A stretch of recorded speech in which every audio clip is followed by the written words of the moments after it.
चलो हो तो एक बार हैंडसम न्यूज भोजपुरी पर तहर लोग के फिर से स्वागत बा। तनी तबीयत खराब बा के चलते तनी मैनेज कर लियो लोग जाती आवाज में हो ठीक बा।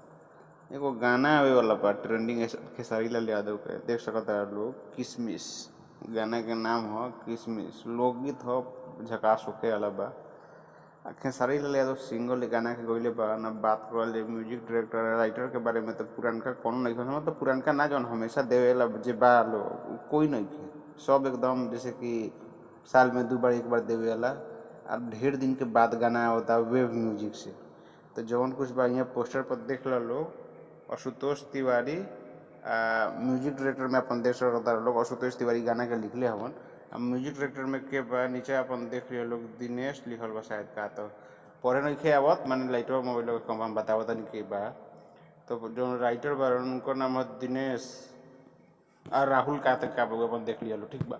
तो ये होखे वाला बा। आप वीडियो में जौन काम कइले बारी नु जौन भौजाई उनकर नाम है नीलम गिरी जौन अभी गल बड़ी बिग बॉस में।